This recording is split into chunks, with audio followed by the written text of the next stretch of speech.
So I'll be like, "Oh, disrespectfully, he's just fucking eating."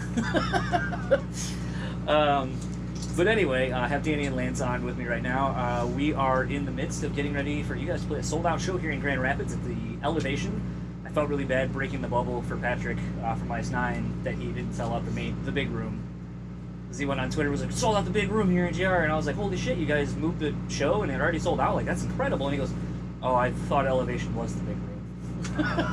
That room's actually just as nice, though. It's actually nice. I've never been down there. I've only been to the big one. It's only been there for about 8 months, I think. It's not even a full year old yet. That's why I never knew about it. I noticed that the setup is almost like just like an arena but tiny. Yeah. Someone put a really good comment. They said it was sort of had like a very metropolitan, like Chicago, Detroit kind of vibe for venues.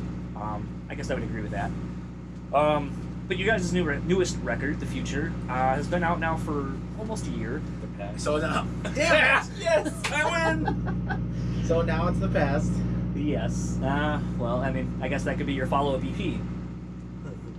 We're going back. Terrible jokes. It would just be a re-release of the same thing. It's like, well, this future is now the past. Well, it is kind of funny because I mean, a lot of bands are doing that thing now, which is, you know, in the early 2000s when I was coming into, you know, popular music, a lot of bands would start, like the Used were really great at putting like a holdover EP or something, new material, whatever, to kind of hold fans over. So it wouldn't. Yeah. I'm kind of starting to notice that. But anyway, I was gonna say, with the lineup changes and shifts and all that kind of stuff, how has the reception been to that record and welcoming you in at least under this new ride?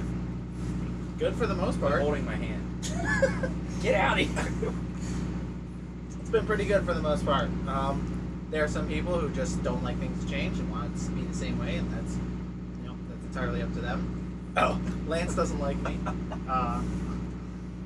But yeah, it's been mostly great, and I think there are still some people who are reluctant at first that still folded and were like, okay, this is cool.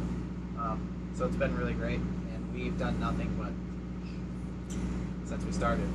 Lance obviously has been in the band for a little bit at this point, and has been on at least, I believe, a record, if I'm not mistaken, the one prior to this, working on it. Yes. With the kind of new blood coming in, do you feel like it kind of reinvigorates the band at all to kind of almost kind of get a refresh, to restart and kind of be able to expand not only what the band was, but where it can potentially go now that you have newer members in here? Even though I know Matt is mainly the primary songwriter. Well, little do they know they're going to get fired after this record cycle's done. So that's the trend we're going to keep going. New singer, new drummer every record. I'm just enjoying the ride. No, they're good enough to stay. I'm very happy. It's a good brotherhood bond between us all. That wasn't quite the case in the old group. So I mean, there's a lot of personality conflicts. We had to do what was right for us. Me and myself and Matt Brandyberry believed in the project and music enough to stick together and keep it going. And we found the best possible solution to our problem with Matt Maduro.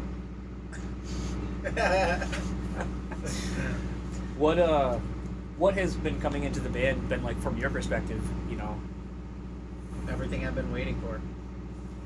Was it a thing where, because it's there are a lot of instances, I guess, where new people come into the band, or bands in general, but you don't always,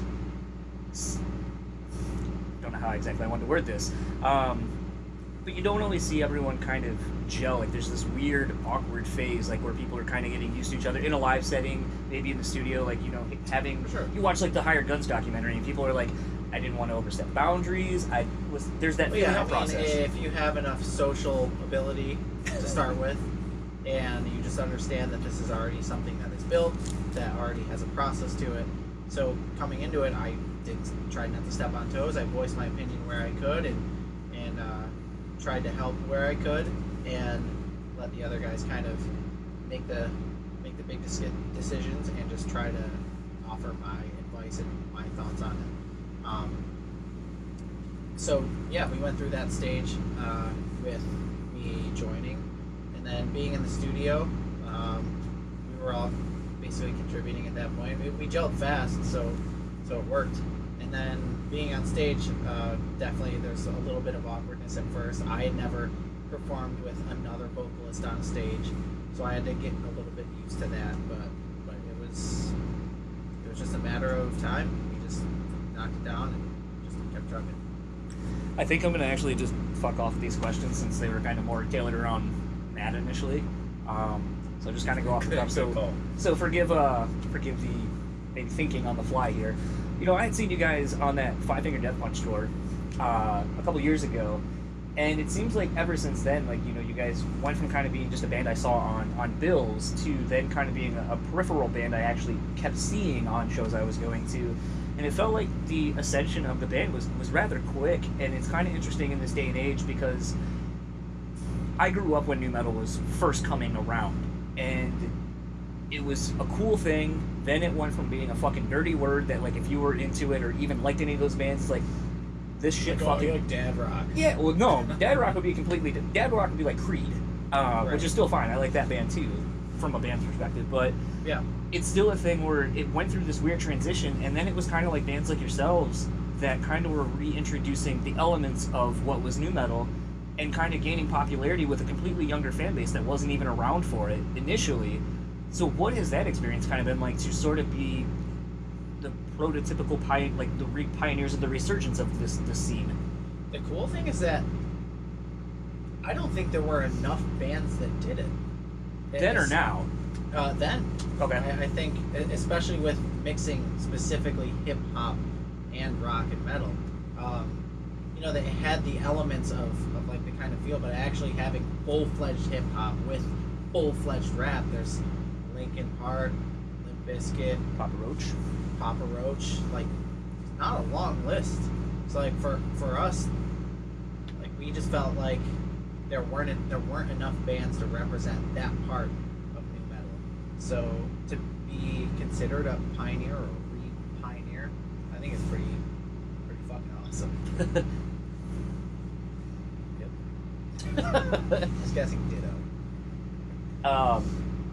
You know, with some of the tours you guys have done with a lot of these, I would almost say legacy acts at this point, what are some of the things that you as a younger band take away from some of these experiences? What have you learned from Ivan? Not to tattoo your face? Man, he just goes out there and owns it. Connect with the crowd as best as you can. He's one of the best frontmen, and is able to just connect with people just on a whim. You just riff and just connect with people. So I've learned to up my game with interacting with people.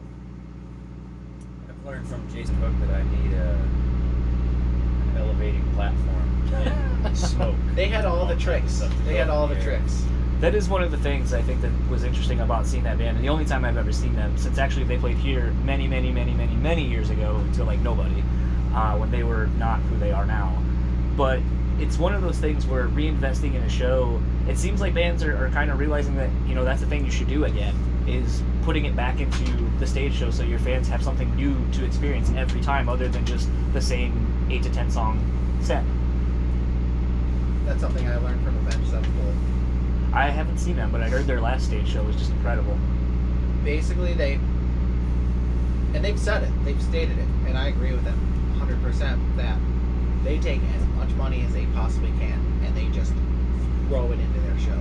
They had a freaking, like, 50-foot wide, 20 feet tall flaming death bat on stage and shot fireballs. Like, shit was insane. Yeah.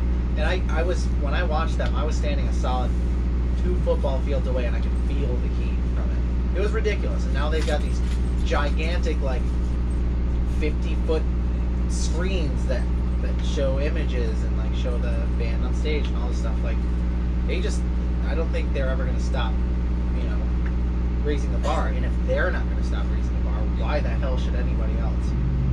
Does seeing something like that inspire you guys and kind of get you guys brainstorming about what you can do at the live show, Really? with the addition of the fact that you don't have any one foot in any one genre, that you can kind of play around with some of this stuff? Like, I love going to hip-hop shows, but, like, the thing that's kind of crazy is, other than Kanye West was, like, the coolest fucking show I've ever seen, ever. Like I People dropped. say that about Bruno Mars too. I've heard that. I pop haven't hip seen hop it, world, but like. their shows are humongous. But that's the thing, is you're seeing people like Post Malone, you're seeing people like Drake who are a singular entity unto themselves in a performing aspect, but they're able to capture the attention of thousands and thousands of people at once, to where people, I mean, yes, people are on their phones, but they're not taking bathroom breaks. They're being engaged for an entire hour and a half set, which you don't see that shit anymore. And to me, it's got to be kind of interesting view to be able to kind of tour around the world and see all these things firsthand, and kind of start thinking like, all right, like some of this shit's kind of getting affordable. Maybe we can get like a decent sized like little LED thing. We can kind of do some like stage props and so forth. Like, are you seeing that and kind of doing that? This time we have 6 giant trusses with lights all on them. They're spinning and flashing and all this stuff. And I think at some point we're going to try to do giant marquee letters of, you know, from ashes to new, FATN. And then at some point we'll have to do like video screens and light walls and all that stuff. And that's the plan. You know, we do as much as we possibly can. And someday we'll parachute in from the sky onto the stage. It'll be Super Bowl 62. Who's got the tattoo of where you're from on their chest then? He gets it. That's an Adam Levine joke. Oh. I figured that was like a running joke that everyone had seen already. No. Yeah, that's Photoshop. I did see it. That's Photoshop, right? No. Do you think all the rest of it is horrible? I mean, I'm one to talk. I have stupid tattoos. Whatever as well, tattoo is circulating on Facebook, that's real. The California one on his chest or his stomach, that's real. Yeah. Or no, never mind. I'm There sorry. was a It was the Epiphone one. Oh yeah, Yeah, that's but- fake. That's fake. No, that was fake. You know, kind of speaking to like a Super Bowl opportunity, what are some interesting kind of cross-section kind of things like that, like, you know, where you can maybe get into a completely different set of eyes of people and ears, like something like that? Are there opportunities presenting themselves based on the fact that you kind of appeal to a wide demographic that are coming out? I think so. I don't think there's anything that we can't play, because I mean, to put it the best way I can, just about everybody grew up on, you know, those bands that you mentioned in Linkin Park, and you know, they are an influence of ours, and we get the comparison all the time. How does that? Instead of just ignoring it and like trying to push ourselves away from it and acting like it's not there, and we're just like, yep, we resemble them, we sound like them. I mean, we have our own influences, we have our own style, but you know, we're just gonna stop shying away from the comparison, and because they had an effect on so many people. I think we can play pretty much anything and have a good, you know, response. Like, we're playing with Ice Nine Kills. They're a very, very heavy band, and their fans like us too, and that's really cool. We always give them props every night, all the fans that watch our set and that enjoy it. You know, we're from 2 very different worlds, but, you know, our fans enjoy their music, their fans enjoy our music, and that's what's really cool. You're touching on something else too. Like, as a fan of music, if you like rock music, don't be a dick. The metal Embrace elitism? all the genres. Don't divide us. Like, you look at publications like Loudwire. Mm-hmm. Every time they put up a Facebook post, you read the comments, 100% hate on whatever it is they're talking about. Why? It's funny. Why can't you like more than one thing? I was just listening to Doc Coyle's podcast, and something that I've been kind of wrestling with a little bit, because I dealt with it today, emailing a publicist, and basically being told that, like, because I am a predominantly metal rock thing, trying to get, and I'll just spill the beans on this because by the time this airs it'll be long past, but I tried to get Black Audio, Jade and Davey's like kind of electronic goth kind of thing, and I really love the new record, and so I put in to get an interview, and the guy was just like, you're a predominantly metal hardcore thing, I don't think your listenership will appreciate what they do. And it's like, well, that's a very interesting approach. Like, you didn't look at the, like, I gave you a list of people who are bigger to show that, like, I can handle being on, like, having a guest at that level. It's not necessarily indicative of what my listenership is. And so I kind of got upset, like, initially at sort of the hate I was kind of being perceived, like, we're only this, and you can only be that. And I was thinking about how Doc Coyle was saying that, you know, there's this hate culture, I guess, basically, where people, it's easier to shit on something. You know, they went and did that tour over in Australia with Nickelback, and he goes, if the internet was to be believed, no one would fucking show up. But 3 or 4 shows we did had tens of thousands of people every fucking night. So, obviously, someone's fucking lying. So, and Nickelback couldn't sell all the records they do if that many people hated them. So, it's been kind of interesting, and what I was going to actually say, you answered it though, is just, is the comparisons to Linkin Park tired, or do you does it get to a point where it then kind of flips itself, where you're kind of like, well, it's almost like a badge of honor, because like no one can compare us other than to a very successful band. So if you're comparing me to one of the most successful bands over the last 20 years, Right. Thank you. Cool. I would love to have that career. And on top of that, you can have 6 billion people hate you, and you still have 1.5 billion people that like you. Oh, that's that Facebook reach. Doesn't even matter. You mean 3 people?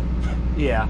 Unless I pay $100 to reach 1,000. Oh yeah, Facebook, fantastic marketing. But back to your previous question. Yeah. The goal with the next record, let's just put it this way, we want to play Coachella, Okay.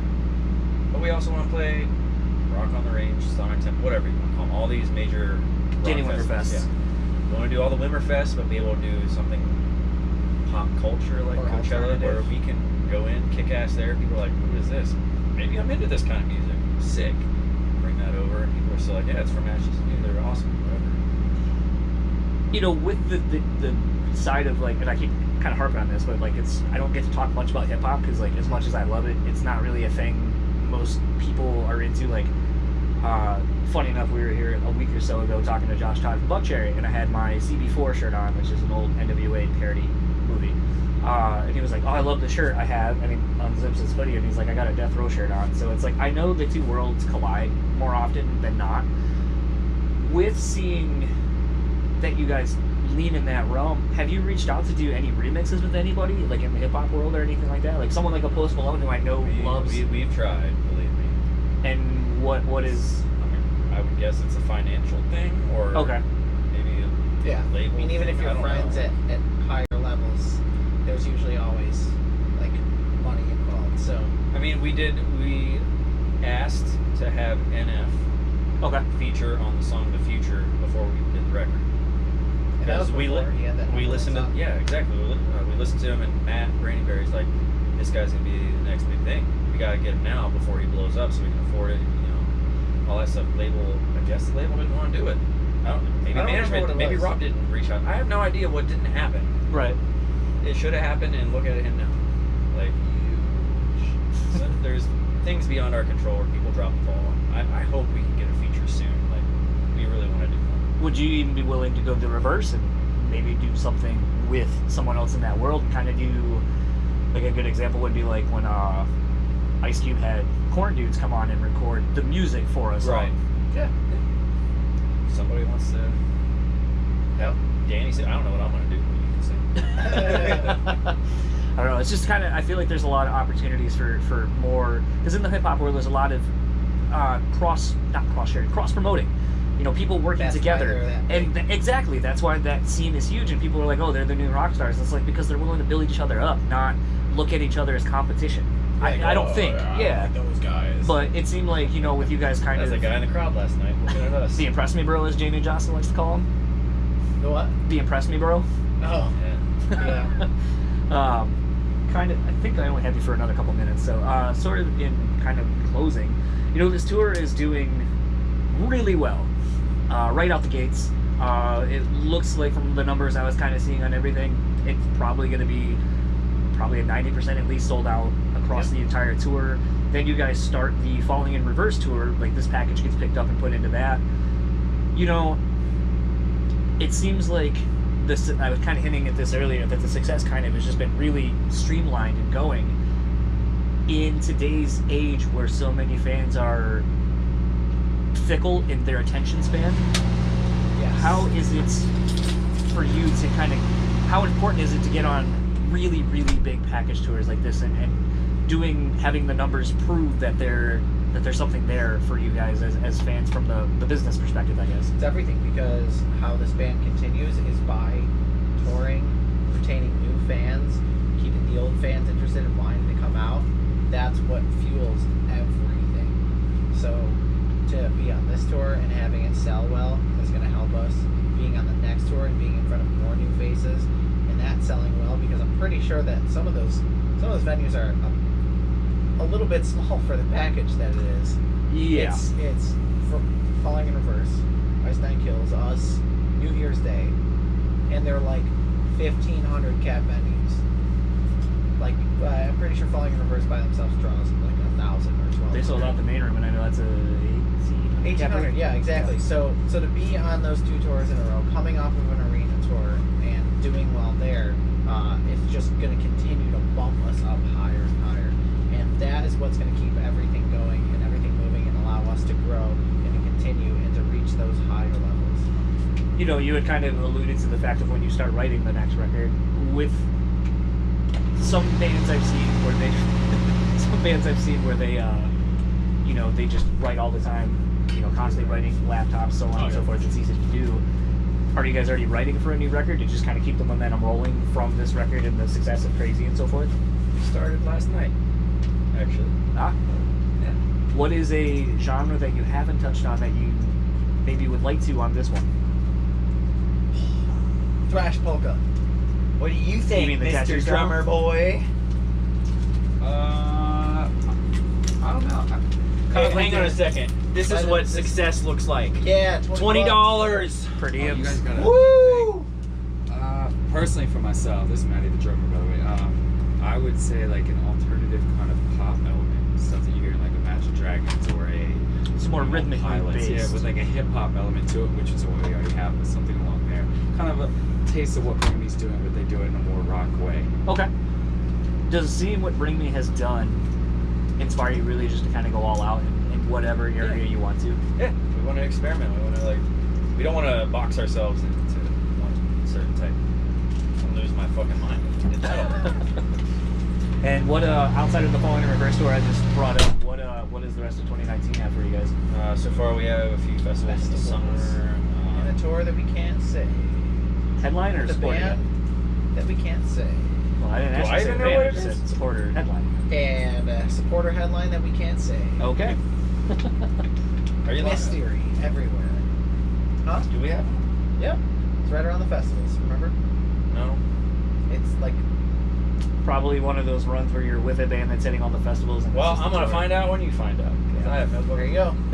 Awesome. Well, thank you guys very much for taking the time. And You should looking forward probably to take the your show. camera and I'll point it over that way real quick. For the NSYNC shirt? No. Yep. But There's a bit. yes, the NSYNC. Just have a good look at the NSYNC shirt. It's funny. You guys, some might make fun of that. I was almost going to wear my Aaliyah shirt today, but I chose not to. Oh, So, I love rocking the NSYNC shirts. It's great. Yeah. So thanks again, and looking forward to seeing you guys.